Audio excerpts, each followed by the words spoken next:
ഓ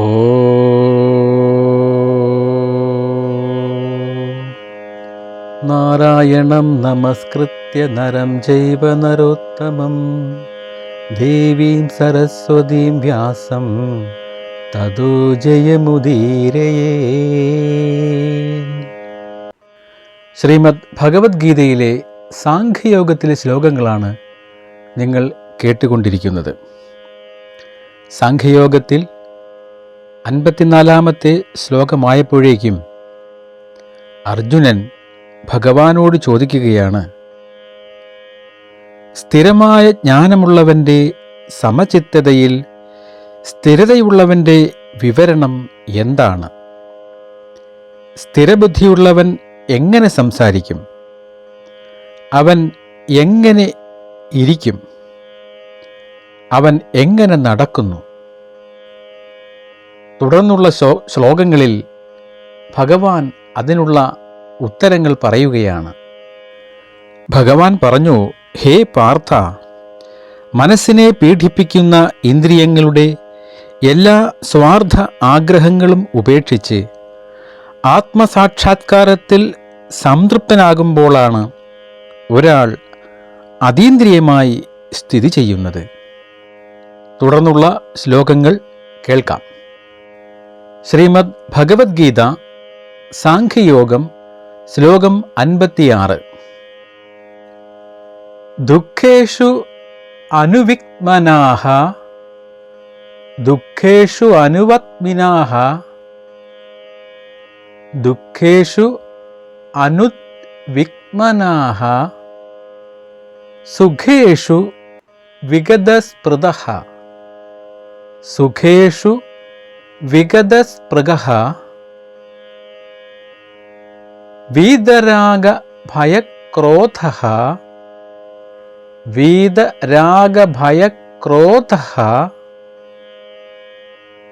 സ്ഥിതിർമുനിരുച്യതേ സ്ഥിതതിർമുനിരുച്യതേ. ദുഃഖേഷു അനുവിക്മനാഃ സുഖേഷു വിഗതസ്പൃഹഃ വീതരാഗഭയക്രോധഃ സ്ഥിതതിർമുനിരുച്യതേ. ഈ ശ്ലോകത്തിൻ്റെ അന്വയാർത്ഥം നമുക്കൊന്ന് നോക്കാം. ദുഃഖേഷു, ദുഃഖേഷു വന്നാൽ ദുഃഖം വന്നാലും, അനുവിക്മനാഃ അനുദ്വിഗ്മനാഃ ക്ഷോഭിക്കാത്ത മനസ്സോടു കൂടിയവനായും ക്ഷോഭിക്കാത്ത മനസ്സോടുകൂടിയവനായും സുഖേഷു സുഖം വന്നാൽ അതിൽ വിഗതസ്പൃഹഃ ഇച്ഛയില്ലാത്തവനായും വീതരാഗഭയക്രോധഃ വീതരാഗഭയം കാമക്രോധഭയങ്ങൾ വീതരാഗഭയക്രോധഃ കാമക്രോധ ഭയങ്ങളില്ലാത്തവനായുമിരിക്കുന്ന മുനിഹി സന്യാസി അല്ലെങ്കിൽ മുനി സ്ഥിതധീഹി സ്ഥിതി ചെയ്യുന്ന നിശ്ചല ജ്ഞാനത്തോടു കൂടിയവൻ എന്ന് ഉച്യതേ പറയപ്പെടുന്നു. കാണുന്നതും കേൾക്കുന്നതും സ്പർശിക്കുന്നതുമായ സകല പദാർത്ഥങ്ങളെയും പ്രര്യക് ദൃഷ്ടിയോടുകൂടി ബ്രഹ്മമായിട്ടു തന്നെ കാണുന്നവൻ മുനി അല്ലെങ്കിൽ ബ്രഹ്മിഷ്ഠൻ. കുറച്ചുകൂടി വിശദമായിട്ട് പറഞ്ഞാൽ ഒരു മുനി ആരാണെന്ന് പറഞ്ഞാൽ, പ്രിയപ്പെട്ടവരിൽ നിന്നുള്ള വേർപിരിയൽ പോലുള്ള ദുഃഖത്തിന് കാരണങ്ങളുണ്ടാകുമ്പോൾ പോലും അവൻ്റെ മനസ്സ് അസ്വസ്ഥമാകുന്നില്ല. അതായത് അവൻ അസ്വസ്ഥനല്ല.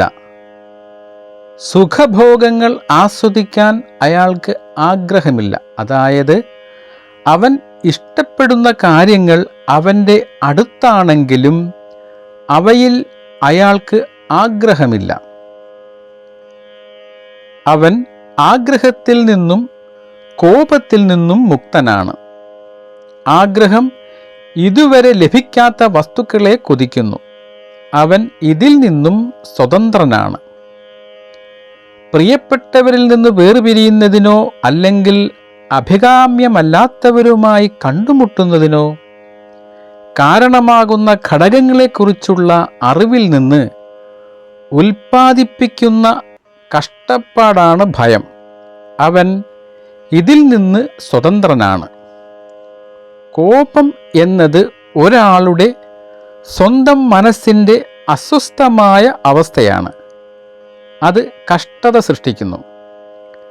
അത് പ്രിയപ്പെട്ടവരിൽ നിന്നും വേർപിരിയുന്നതിനോ അല്ലെങ്കിൽ അഭികാമ്യമല്ലാത്ത കാര്യങ്ങളുമായി ഏറ്റുമുട്ടുന്നതിനോ കാരണമായ മറ്റൊരു വികാരജീവിയെ ലക്ഷ്യം വെച്ചുള്ളതാണ്.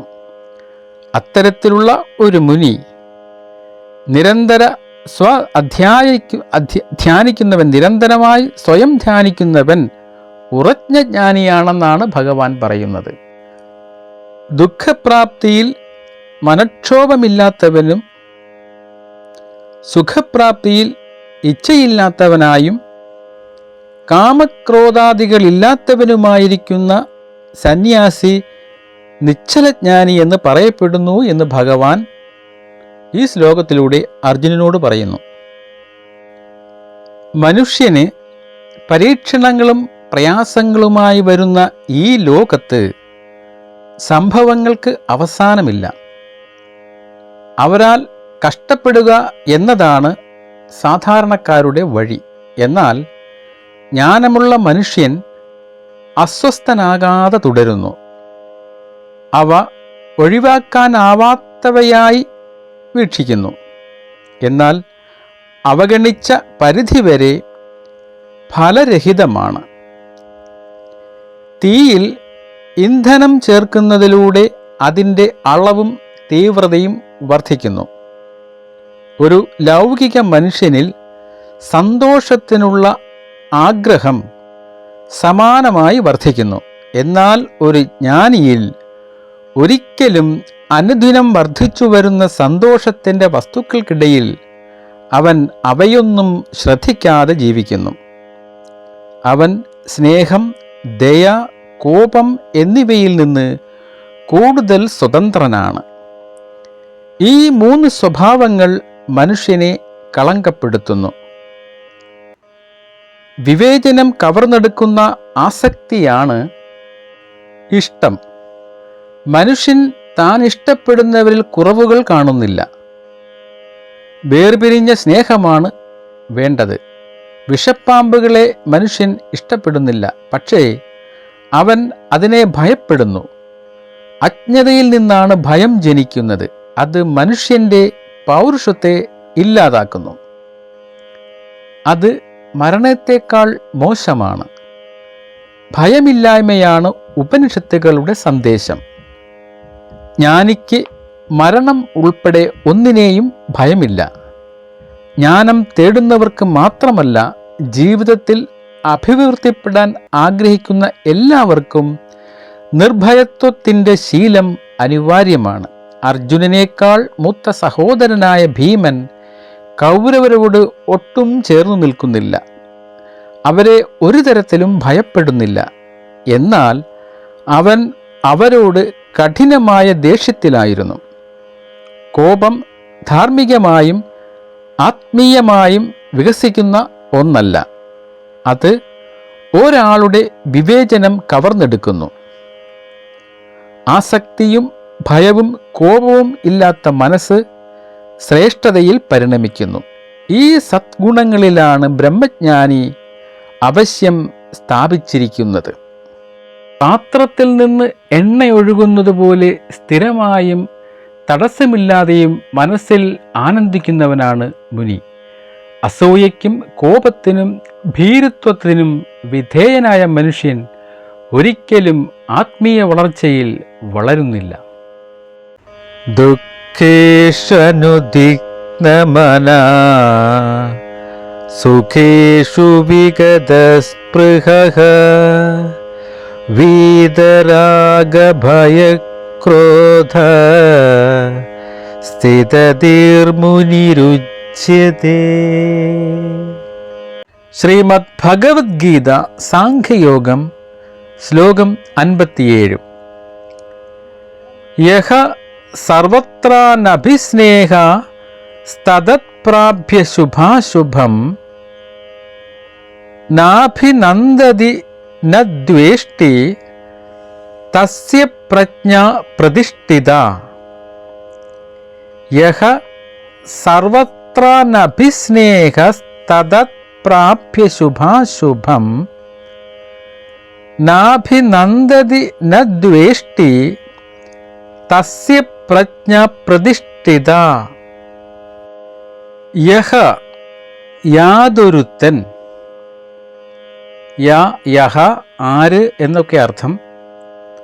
സർവത്ര, സർവത്ര സകലതിലും, എല്ലാ അവസ്ഥകളിലും, അതുപോലെ പുത്രമിത്ര കളത്രാദികളും ഒക്കെ കൂടി എന്ന ഒരർത്ഥം ഇവിടെ സർവത്രയ്ക്കുണ്ട്.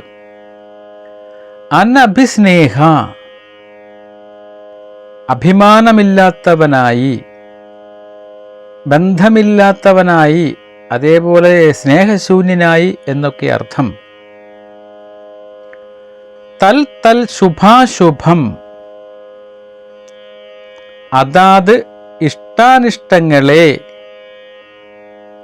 അനുകൂല പ്രതികൂലങ്ങളെ, ശുഭവും അശുഭവുമായതിനെ പ്രാപ്യ പ്രാപിച്ചാലും ന അഭിനന്ദതി സന്തോഷിക്കുന്നില്ലയോ അല്ലെങ്കിൽ പ്രശംസിക്കുന്നില്ലയോ, തസ്യ അവൻ്റെ, പ്രജ്ഞ ജ്ഞാനം, പ്രതിഷ്ഠിത ഉറച്ചതാകുന്നു. യാതൊരുവനാണ് സകലത്തിലും അഭിമാനമില്ലാത്തവനായി അനുകൂലമായിട്ടുള്ളതിനെ പ്രാപിച്ചാൽ, പ്രശംസിക്കാതെയും പ്രതികൂലമായിട്ടുള്ളതിനെ പ്രാപിച്ചാൽ നിന്ദിക്കാതെയും കേവലം ഉദാസീനനായി തന്നെ ഇരിക്കുന്നത് അവൻ്റെ ജ്ഞാനം ഉറച്ചതാകുന്നു. അത് ഏതുപോലെയാണെന്ന് ഒന്ന് വ്യക്തമാക്കാം. പ്രചോദിതനായ അല്ലെങ്കിൽ ഒരു ആശയം കിട്ടിയ ഒരു കലാകാരൻ തൻ്റെ ആശയം വർണ്ണത്തിൻ്റെ ഭാഷയിൽ ക്യാൻവാസിൽ പ്രകടിപ്പിക്കാൻ ശ്രമിക്കുന്നു എന്ന് സങ്കല്പിക്കുക. തൻ്റെ അനായാസതയിൽ നിന്ന് പിന്തിരിഞ്ഞു നിൽക്കും. അവന് നിസ്സാരമായിട്ട് അത് ചെയ്യാൻ കഴിയുമെങ്കിലും ഒന്ന് ആലോചിച്ച് ഇങ്ങനെ നിൽക്കും. വീണ്ടും വളർന്നു വരുന്ന ആർജിതയോടും സ്നേഹത്തോടും കൂടി തൻ്റെ കലയുടെ ഉൽപ്പന്നത്തെ വീണ്ടും സമീപിക്കും. എന്തിനെന്നോ കുറച്ചുകൂടി മെച്ചപ്പെടുത്താൻ. ഇവിടെ കൃഷ്ണൻ സ്വന്തം ആശയത്തിൽ നിന്ന് പ്രചോദനം ഉൾക്കൊണ്ട് തൻ്റെ ശ്രോതാവായ അർജുനൻ്റെ ഹൃദയത്തിൽ വരച്ച ഒരു പൂർണ്ണ ചിത്രത്തിന് കൂടുതൽ വെളിച്ചവും തണലും നൽകാൻ ശരിയായ വാക്കുകളെ വീണ്ടും വീണ്ടും തിരഞ്ഞെടുക്കുന്നു. ആസക്തി കൂടാതെ സമചിത്തതയോടുകൂടി ജീവിതത്തെ സമർത്ഥമായി കണ്ടുമുട്ടുന്നവർ ജ്ഞാനത്തിൽ സ്ഥാപിതമായവനാണ്. ഇവിടെയും നാം മുഴുവനായും മനസ്സിലാക്കണം. അല്ലെങ്കിൽ അതിൻ്റെ യഥാർത്ഥ അർത്ഥം തെറ്റായി വ്യാഖ്യാനിക്കുന്ന അപകടമുണ്ടാകും.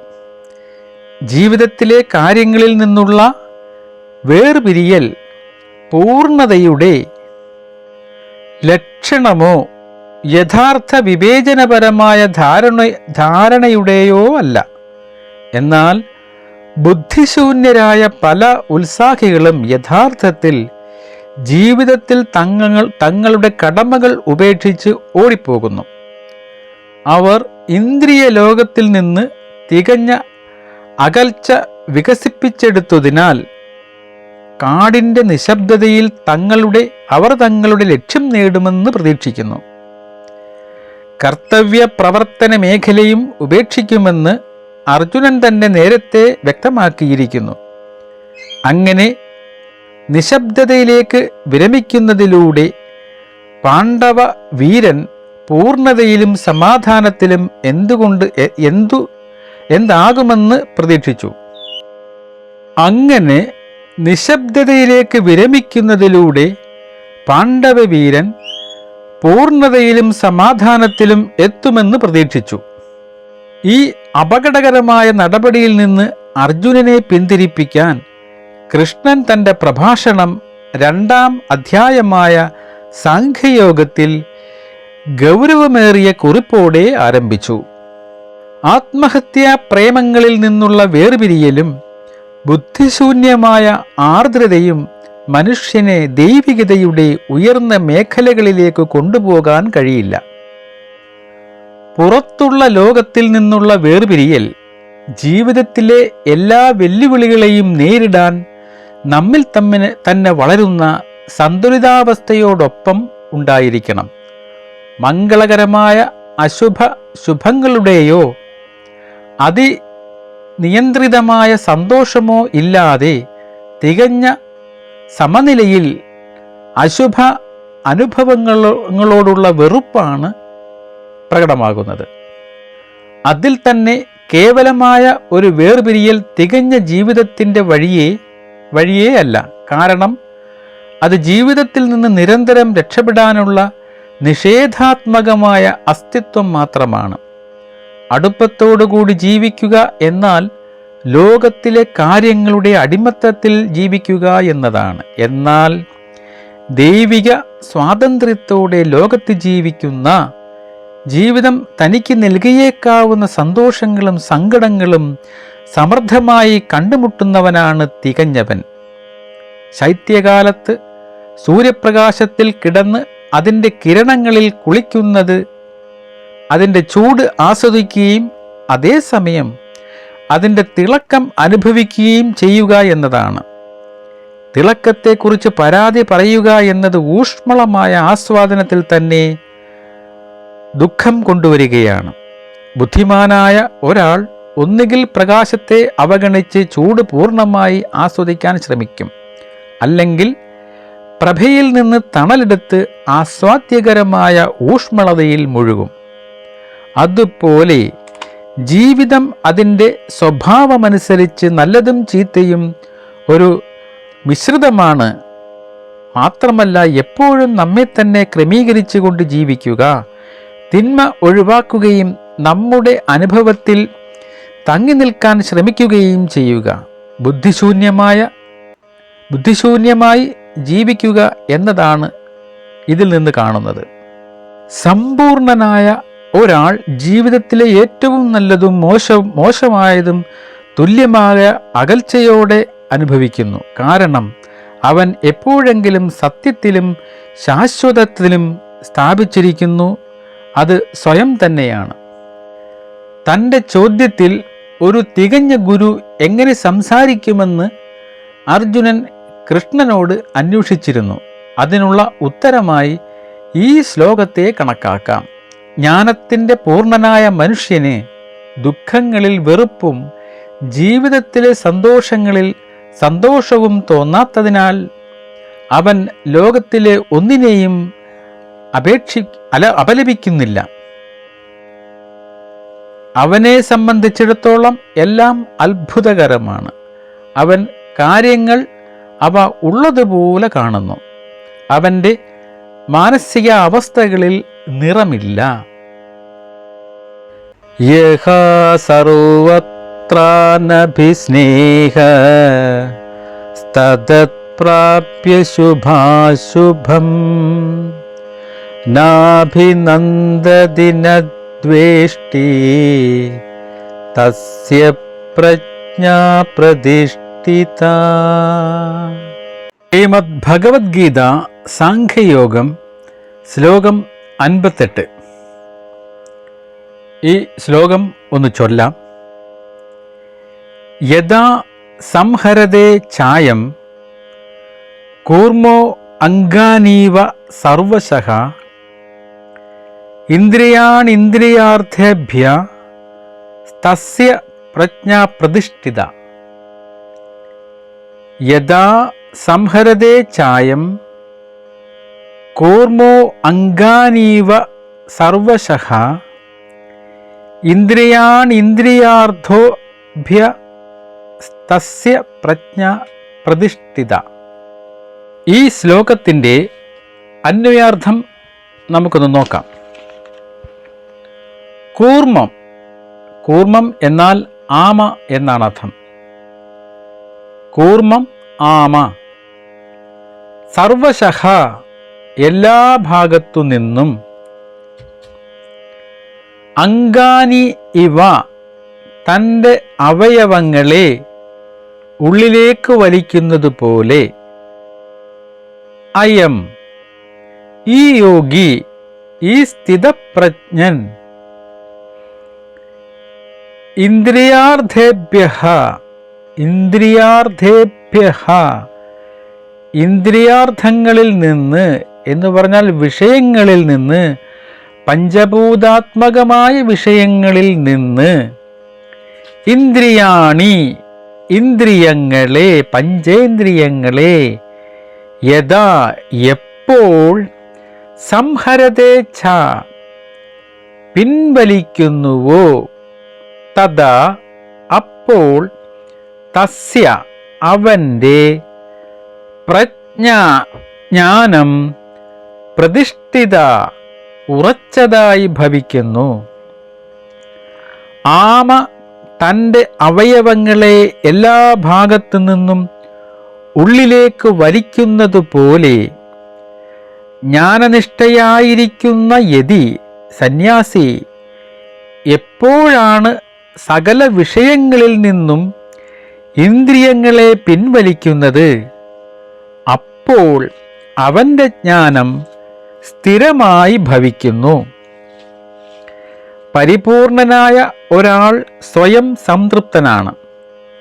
അവൻ സുഖത്തിലും വേദനയിലും തികഞ്ഞ സമചിത്തതയോടെ ജീവിക്കുന്നുവെന്നും അവനിൽ സന്തോഷത്തോടുള്ള ബന്ധത്തിൻ്റെ പൂർണ്ണമായ അഭാവം ഉണ്ടെന്നും വിശദീകരിച്ചതിന് ശേഷം, അല്ലെങ്കിൽ ഏതെങ്കിലും വെറുപ്പ് ഒരു മനുഷ്യൻ സ്ഥിരജ്ഞാനം എല്ലാ അസ്വസ്ഥതയുളവാക്കുന്ന വസ്തുക്കളുടെ മണ്ഡലങ്ങളിൽ നിന്നും തൻ്റെ ഇന്ദ്രിയങ്ങളെ പിൻവലിക്കാനുള്ള പ്രത്യേക കഴിവുണ്ടെന്ന് ഇവിടെ പരാമർശിക്കുന്നു.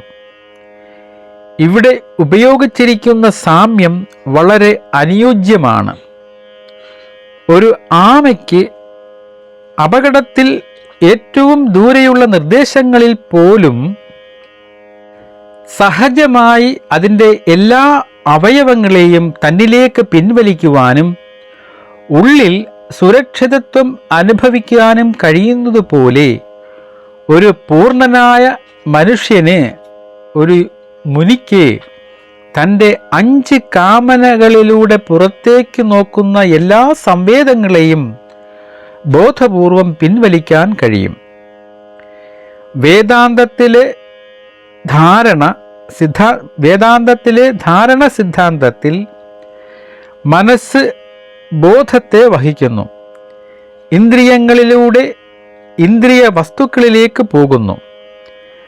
അവിടെ നിന്ന് ഇന്ദ്രിയ വസ്തുക്കളുടെ ആകൃതി എടുക്കുന്നു, അങ്ങനെ വരുന്നു. മനസ്സിലാക്കിയ വസ്തുക്കളുടെ അറിവ് നേടുക. ഈ ആശയം ഉപനിഷത്തിൽ ആലങ്കാരികമായി പ്രതിപാദിച്ചിരിക്കുന്നു. ബോധത്തിൻ്റെ പ്രകാശം തലയോട്ടിയിലെ 7 സുഷിരങ്ങളിലൂടെ പുറത്തേക്ക് ഒഴുകുന്നു.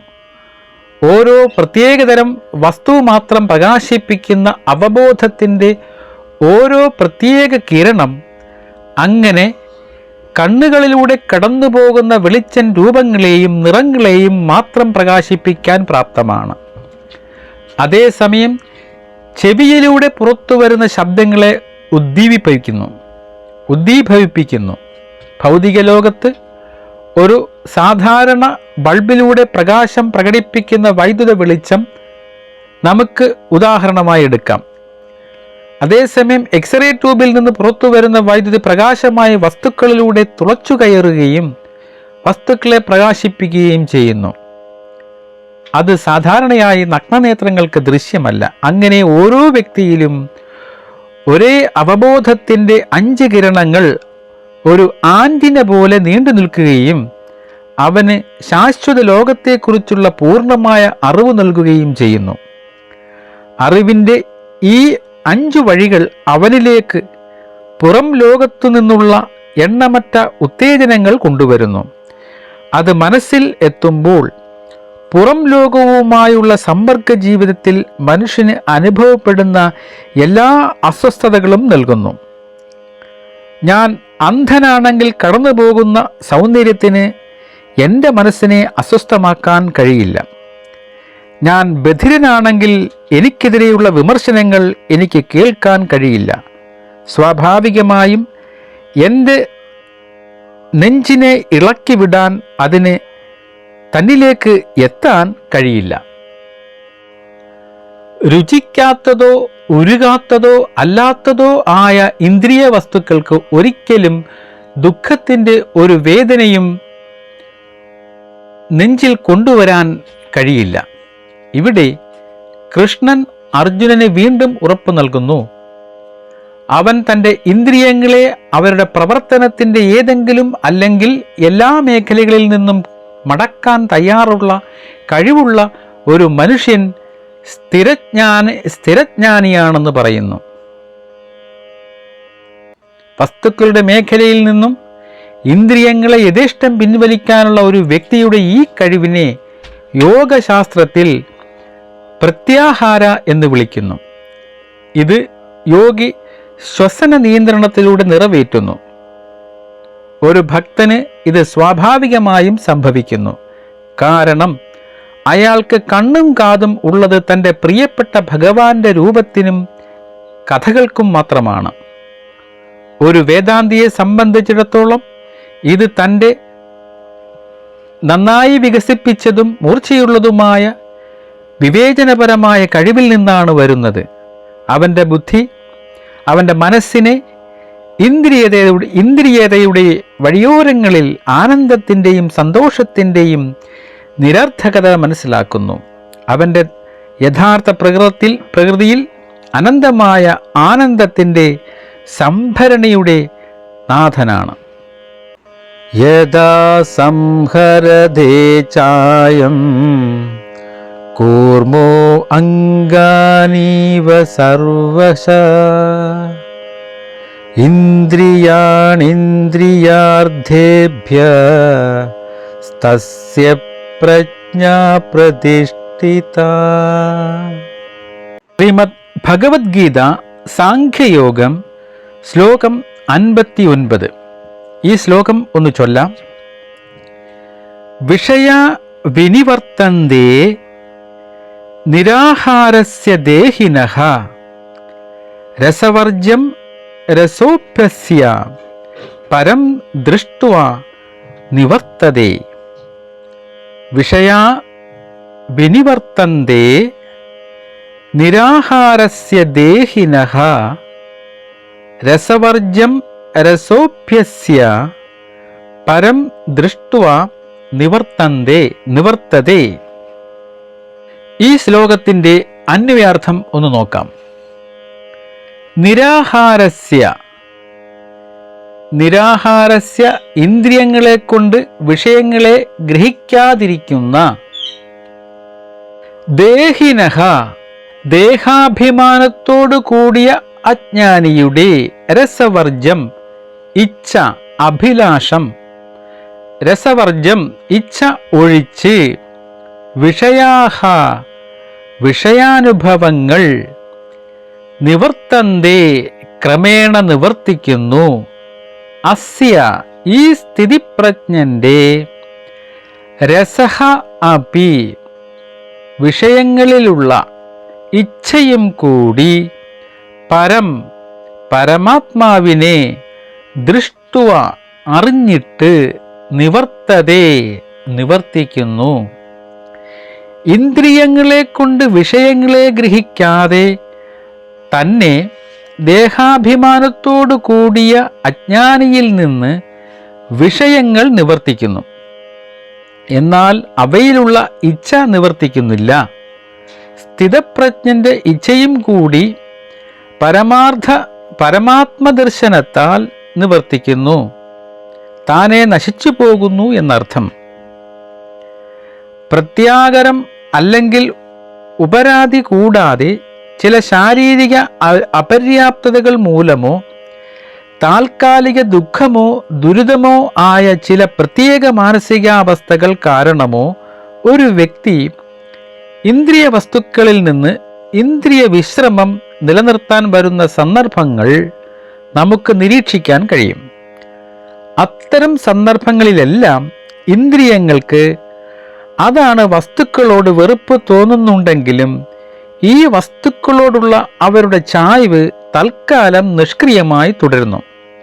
അതുപോലെ ഒരു യോഗിനിയിൽ പോലും ഇന്ദ്രിയ ലോകത്തിൻ്റെ പ്രലോഭനങ്ങളിൽ നിന്ന് പിന്മാറാനുള്ള കഴിവ് താൽക്കാലികമാണെന്നും അനുകൂലമോ മതിയായ പ്രലോഭനപരമോ ആയ സാഹചര്യങ്ങളിൽ അവർ വീണ്ടും ചൂളമടിക്കാനും വിഷം ചീറ്റാനും തങ്ങളുടെ കവചങ്ങൾ ഉയർത്തിയേക്കാമെന്നും അർജുനൻ സംശയിക്കുന്നു. അവൻ്റെ സംശയത്തിന് ഇവിടെ ഉത്തരം നൽകുന്നു ഭഗവാൻ. ഉദാഹരണമായി കടയിൽ നിന്ന് അവരുടെ ഉപഭോക്താക്കളിലേക്ക് ഇന്ദ്രിയാനുഭൂതിയുടെ വസ്തുക്കൾ പറക്കുന്നത് നിങ്ങൾ നിരീക്ഷിച്ചതായും നിങ്ങൾക്ക് ഈ വസ്തുത വളരെ വ്യക്തമായി മനസ്സിലാക്കാനും കഴിയും. തങ്ങളെ പ്രണയിക്കുന്നവരിലേക്ക് അവരെ സ്വന്തമാക്കാൻ വെമ്പുന്നവരിലേക്കും മാത്രമാണ് അവർ എപ്പോഴും എത്തുന്നത്. അതുപോലെ എല്ലാ ഇന്ദ്രിയ വസ്തുക്കളും ആത്യന്തികമായി ജ്വലിക്കുന്ന ആഗ്രഹങ്ങളുമായി അവരെ പ്രണയിക്കുന്നവരിൽ എത്തിച്ചേരുന്നു. പൂർണ്ണമായി വിട്ടുനിൽക്കുന്ന ഒരാളിൽ നിന്നും ഇന്ദ്രിയ വസ്തുക്കൾ നിർബന്ധമായും പിന്തിരിപ്പിക്കപ്പെടും. എന്നാൽ ഇന്ദ്രിയ വസ്തുക്കൾ താൽക്കാലികമായി വിട്ടുനിൽക്കുന്നവനിൽ നിന്ന് അകന്നു പോകുന്നതായി തോന്നുമെങ്കിലും അവയോടുള്ള അഗാധമായ അഭിരുചി അവൻ്റെ മനസ്സിൽ വേരൂന്നിയതിനാൽ പൂർണ്ണമായും മായ്ക്കാൻ വളരെ പ്രയാസമാണ്. ഇവിടെ കൃഷ്ണൻ തൻ്റെ പരമോന്നത ജ്ഞാനത്തിൽ അന്വേഷകന് ഉറപ്പു നൽകുന്നത് ഭൂതകാലത്തിൽ അഹംഭാവത്താൽ സൃഷ്ടിയുടെ ആരംഭം മുതൽ ഇന്നേ വരെ ജീവിച്ചിരിക്കുന്ന ഇന്ദ്രിയ ജീവികളുടെ ഈ മാനസിക മുദ്രകൾ എല്ലാം പൂർണ്ണമായി മായ്ക്കപ്പെടും, അല്ലെങ്കിൽ കുറഞ്ഞത് നിഷ്ഫലമാകും. വറുത്ത വിത്തുകളായി അന്വേഷകൻ അഹംഭാവത്തെ മറികടന്ന് ആത്മാനുഭവത്തിലേക്ക് വരുമ്പോൾ ഇത് മനസ്സിലാക്കാൻ അത്ര ബുദ്ധിമുട്ടുള്ള കാര്യമല്ല. കാരണം ഒരു ബോധതലത്തിൽ ദുഃഖത്തിൻ്റെ വസ്തുക്കളും ദുരന്തത്തിൻ്റെ അവസരങ്ങളും മറ്റൊന്നിൽ ലഭ്യമല്ലെന്ന് നമുക്കറിയാം. എൻ്റെ സ്വപ്നത്തിൽ ഞാൻ ആസ്വദിക്കുന്ന രാജത്വം, എൻ്റെ നിസാരമായ അസ്തിത്വം തിരിച്ചറിയാൻ ഞാൻ ഉണരുമ്പോൾ എൻ്റെ മാനത്തിന് ഒരു തുള്ളി പോലും ചേർക്കുന്നില്ല. അതുപോലെ ഉണർന്നിരിക്കുന്ന അവസ്ഥയിലെ എൻ്റെ തുച്ഛമായ അസ്തിത്വം എൻ്റെ സ്വപ്നരാജ്യത്തിലെ പൂർണ്ണരാജകീയ മഹത്വത്തിൽ നിന്ന് എന്നെ തടയില്ല. അതുപോലെ ഉണർവ്, സ്വപ്നം, ഗാഠനിദ്ര എന്നീ അവസ്ഥകളിലൂടെ ഇപ്പോൾ നിലനിൽക്കുന്ന അഹംഭാവം പൂർണ്ണമായും ഇന്ദ്രിയാതീതമായ തോന്നലുകളുടെ ഒരു ചാണക കൂമ്പാരം സ്വയം ശേഖരിക്കുന്നു. എന്നാൽ ഈ മൂന്ന് തലങ്ങളെയും മറികടന്ന് ഒരേ അഹം ഈശ്വരബോധത്തിൻ്റെ തലം അനുഭവിക്കുമ്പോൾ ഇവ ഫലപ്രദമാകില്ല. വിഷയ വിനിവർത്തന്തേ നിരാഹാരസ്യ ദേഹിനഃ രസവർജം രസോഭ്യസ്യ പുരുഷസ്യ പരം ദൃഷ്ട്വാ നിവർത്തതേ. ശ്രീമദ് ഭഗവത്ഗീത സാഖ്യയോഗം ശ്ലോകം 60. ഈ ശ്ലോകം ഒന്ന് ചൊല്ലാം. യതതോ ഹ്യപി കൗന്ദേയ യതതോ ഹ്യപി കൗന്ദേയ പുരുഷസ്യ വിപശ്ചിതഃ പുരുഷസ്യ വിപശ്ചിതഃ ഇന്ദ്രിയാണി പ്രമാധീനി ഹരന്തി പ്രസഭം മനഃ ഹരന്തി പ്രസഭം മനഃ. യതതോ ഹപ്യ കൗന്ദേയ പുരുഷസ്യ വിപശ്ചിതഃ ഇന്ദ്രിയാണി പ്രമാധീനി ഹരന്തി പ്രസഭം മനഃ. ഈ ശ്ലോകത്തിൻ്റെ അന്വയാർത്ഥം ഒന്ന് നോക്കാം. ഹേ കൗന്ദേയ, അല്ലയോ കുന്തിപുത്ര, ഹി എന്തുകൊണ്ടെന്നാൽ യതതഃ മോക്ഷത്തിനായിക്കൊണ്ട് പ്രയത്നം ചെയ്യുന്ന വിപശ്ചിതഃ വിവേകിയായ പുരുഷസ്യ അപി പുരുഷൻ്റെയും കൂടി മനഃ മനസ്സിനെ പ്രമാധീനി ക്ഷോഭിപ്പിക്കുന്നവനായ വിഷയാഭിമുഖമാക്കി തീർക്കുന്നവനായ ഇന്ദ്രിയാണി ഇന്ദ്രിയങ്ങൾ പ്രസഭം ബലമായി ഹരന്തി വലിച്ചുകൊണ്ടുപോകുന്നു.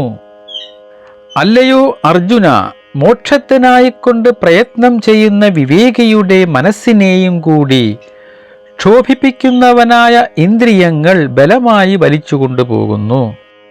തൻ്റെ ഇന്ദ്രിയാദികളെ പൂർണ്ണമായി നിയന്ത്രിക്കുന്നവനാണ് പൂർണ്ണ ഗുരുവെന്ന് ഭഗവാൻ തൻ്റെ ഇതുവരെയുള്ള പ്രഭാഷണത്തിൽ ഊന്നി പറഞ്ഞിട്ടുണ്ട്. ഇന്ത്യയിൽ കേവലമായ ഒരു ദാർശനിക ആശയം, കാവ്യാത്മക പ്രത്യയശാസ്ത്രം എന്നതിലുപരിയായി മറ്റൊന്നും പരിഗണിക്കപ്പെടുന്നില്ല. അന്വേഷകന് ജീവിക്കാൻ കഴിയുന്ന ഒരു സമ്പൂർണ്ണ സാങ്കേതിക പിന്തുടരുന്നില്ലെങ്കിൽ അത് ഒരു ആത്മീയ പ്രബന്ധമായി അംഗീകരിക്കപ്പെടുന്നില്ല.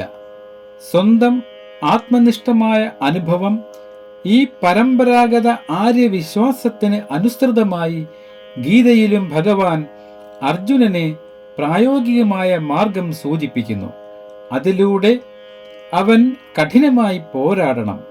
അത് എല്ലാ സ്ഥിരമായ ജ്ഞാനത്തിലും പൂർണ്ണതയിലുമെത്താൻ. ആത്മീയ യാഥാർത്ഥ്യത്തെക്കുറിച്ചുള്ള അജ്ഞത ഏതൊരു വ്യക്തിയിലും 3 അവസ്ഥാവശങ്ങളിൽ പ്രവർത്തിക്കുന്നു. പ്രവർത്തനരഹിതമായ സത്വഗുണം, പ്രവർത്തനം രജഗുണം, നിഷ്ക്രിയത്വം തമോ ഗുണം, ബുദ്ധിയുടെ മൂടുപടം ആവരണം, മനസ്സിൻ്റെ ശാന്തതയുടെ അഭാവം വിക്ഷേപം എന്നിവയാൽ നമ്മിലെ സ്വഭാവത്വം ഉപദ്രവിക്കുമ്പോൾ ഇന്ദ്രിയങ്ങളിലൂടെയുള്ള അവരുടെ അനന്തമായ സഞ്ചാരം മൂലമുണ്ടാകുന്ന ദുഃഖങ്ങളിലേക്ക് നാം എത്തിച്ചേരുന്നു. ഇവ നന്നായി നിയന്ത്രിക്കപ്പെടുന്നില്ലെങ്കിൽ അവ മനസ്സിനെ ഇന്ദ്രിയ വസ്തുക്കളുടെ മണ്ഡലത്തിലേക്ക് വലിച്ചിടും. അങ്ങനെ ഉള്ളിൽ ഒരു അരാജകമായ അവസ്ഥ സൃഷ്ടിക്കും. അത് സങ്കടമായി അനുഭവപ്പെടും. വളരെ പരിണമിച്ച ഒരു അന്വേഷകനും ഇത് സംഭവിക്കുന്നു എന്നത് ഇവിടെ ഭഗവാന്റെ പ്രസ്താവനയിൽ അംഗീകരിക്കപ്പെട്ടിരിക്കുന്നു. ഈ വാദത്തിലൂടെ അവൻ അർജുനനിലെ അന്വേഷകനെ താക്കീത് ചെയ്യുന്നു. അവൻ ഒരു മുന്നേറ്റത്തിലും തൻ്റെ വസ്തുനിഷ്ഠ മനസ്സ് പിടിക്കാൻ അനുവദിക്കരുതെന്നും അവൻ്റെ ആത്മനിഷ്ഠ ബുദ്ധിയെ അടിമയാക്കരുതെന്നുമാണ് പറയുന്നത്. യയതോ ഹ്യപി കൗന്ദേയ പുരുഷസ്യ വിപശ്ചിതഃ ഇന്ദ്രിയാണി പ്രമാധീനി ഹരന്തി പ്രസഭം മനഃ.